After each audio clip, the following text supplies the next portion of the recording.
안녕하세요. 브릭스 아카데미의 Annabelle 선생님입니다.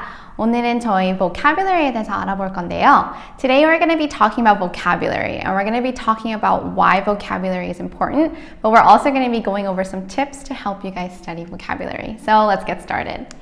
All right, so first is the importance of vocabulary. So why is vocabulary important? Obviously, vocabulary is very essential, but it's not only important just for school and academics, but also for standardized testing.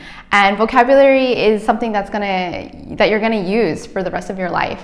And so the first area where vocabulary is important, especially in terms of school, is for reading comprehension. In our English classes, our history classes, even science classes, reading comprehension is very important, and in order to really understand the content, we need to have the basic vocabulary words.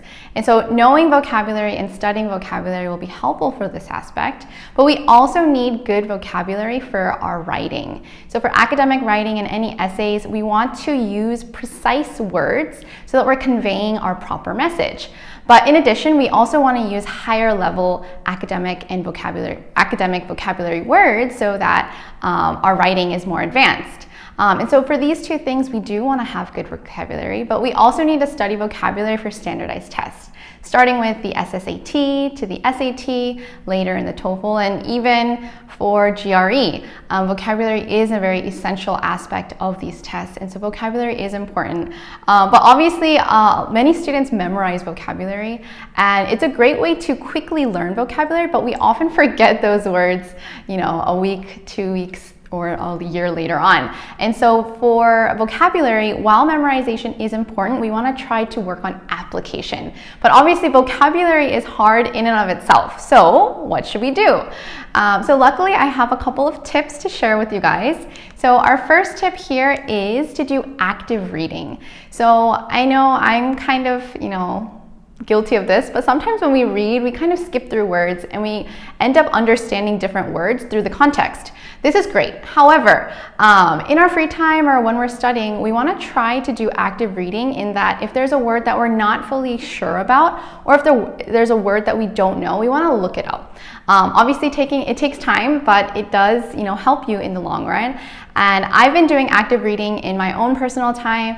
I've been reading a lot of books for fun and for work on my iPad. And on my iPad, there's a really cool function where I can click on the word and the dictionary it shows me what the definition is. And so I've been using this to refresh my memory on upper level words, but also just to learn new words as well. So I would recommend that you guys also try academic reading as well.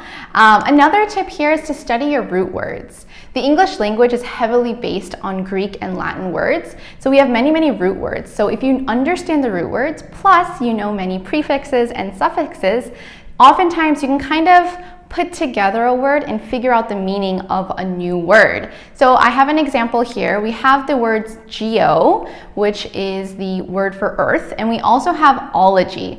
Now, ology in Greek, the O is of, and logy is usually the study or a science. So here, if we put ology together, we have the study of. So if we put these words together, we have geology, which is the study of earth. This also works for biology. Bio is life, and we have study of, so the study of life.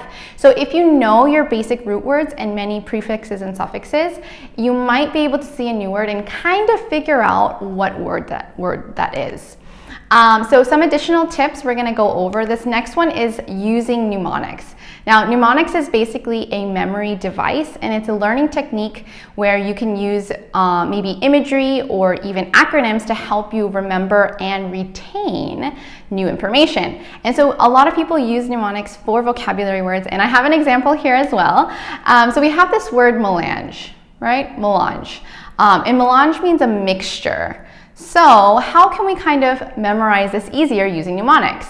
So I kind of broke down this word. In the first part of the word, we have M-E-L, which is kind of like a melon. And the last part, we have ange. And this reminds me of orange. So if we put a melon and an orange together, we have a mixture, an assortment of something. And so we can memorize melange as a mixture. So using these kinds of imagery tips might help you study your vocabulary words, but it's also a little bit more interesting and more fun. So hopefully this is a tip that you guys can use.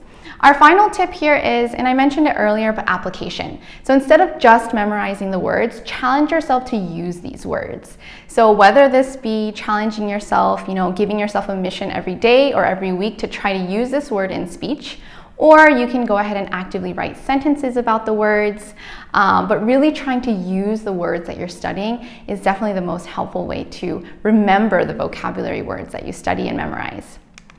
All right, and so we're going to wrap up this video, but the first part for vocabulary is because they are so important, we want to learn and use vocabulary words.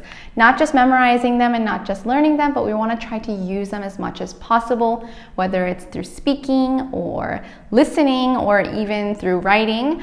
And this next tip is to make sure you use different tips and various methods to help you learn and retain. And so along with this, go ahead and try different methods. See what works the best for you. And then you can go ahead and use that tip to continue to build your vocabulary storage. The last thing here is to start early. And by starting early, it doesn't mean you have to start difficult. You can start off with easier, more basic and fundamental words. So for example, if you're an international student and you're studying for the SAT, you do not have to dive straight into SAT words. Instead, I would recommend that you guys slowly start building your vocabulary foundation by using TOEFL words, right? So you want to have that basic vocabulary and then you want to work your way up to the more difficult, very specific academic SAT words.